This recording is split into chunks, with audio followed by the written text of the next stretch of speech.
आज्ञा नमस्कार। आजिर आलोचनार विषय वस्तु हेउछि आम राज्य ओडिशा रे महिला मानकर सशक्तिकरण पाई सुभद्रा योजनार अवदान कौन। आज्ञा कथारे अछि आबे परसु जाबे परसु बाबू परशुराम पैसा क्या ना करे काम। मोर कहिबार अर्थ हैला जड़े लोक पाखरे अर्थ नथिले तार लक्ष्य स्थल रे पहुँचवा ता पई बहु कष्टकर होई पड़ी। शिक्षा क्षेत्र रे हेउ किंबा स्वास्थ्य क्षेत्र रे हेउ कि बिजनेस क्षेत्र रे हेउ एणु मूलदुआ को सुदृढ़ करने को हेले अर्थर आवश्यकता रही। आपण माने जानिथिबे दिन थिला लोक माने झियो पिला माने पाठ पढ़ंतु चाकरी करंतु देश विदेश भ्रमण करंतु ए सब केही चाहू नथिले। झियो जन्म पाइछु माने घरे रही रोषेवास करिवु पर घर को जीवा जाए। यार एक ज्वलंत उदाहरण फकीर मोहनकर रेवती गल्पर आपण माने जानिथिबे। नारी कौन करिपारे केही केबे बुझीबा को चाहू नथिले। नारीर चारोटी रूप अछि, कहार से झियो, कहार से भौणी, पुणी कहार से स्त्री तो कहार से माँ। घरे झियो जन्म हेले लक्ष्मी आसीछि बोली कही थांती। भौणी भाई हाथ रे राखी बांधी तार सकल मंगल कामना करिथाए।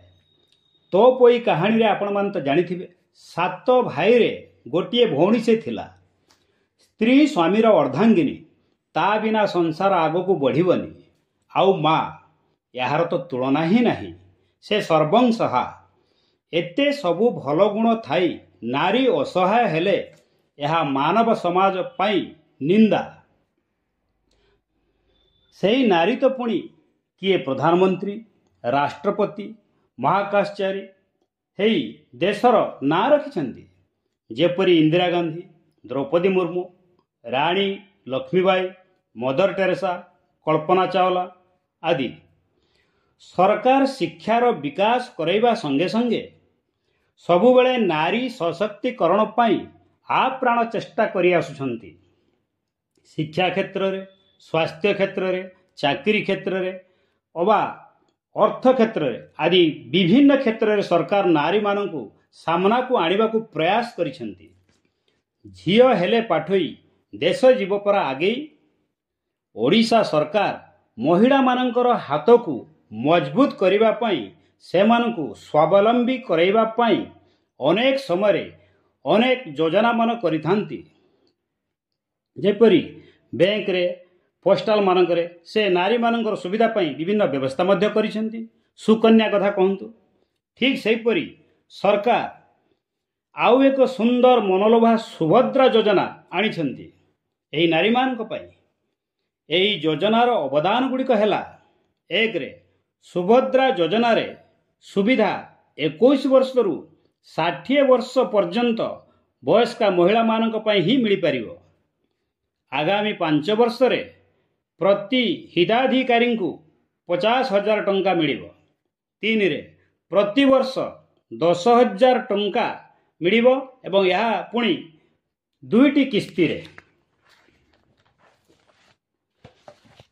4 रे प्रति वर्ष राखी पूर्णिमा ओ अंतर्जातीय महिला दिवस अर्थात मार्च 8 तारिख रे 5,000 करी टंका मिलिबो। 5 रे प्रत्येक ग्राम पंचायतर 100 जन महिला को जो माने अधिक डिजिटल ट्रांजैक्शन करिथिबे सेमानकु एडिशनल बेनिफिट 500 टंका करी दिया जिवो। 6 रे एही सुभद्रा योजना 2024-25 रु आरंभ होई 2028-29 अर्थात 5 वर्ष पई चलिबो। एहा द्वारा प्रत्येक नारी निजर मनोबल को दृढ़ करी आगो को बढ़ी पारिबे, सम्मान सहित बंचिवार आनंद उठाई पारिबे। व्यक्तिगत भावे आमे समस्ते मध्य नारी जातिर सशक्तिकरण पाई सच्चेष्टा करिबा। रहुछि। धन्यवाद।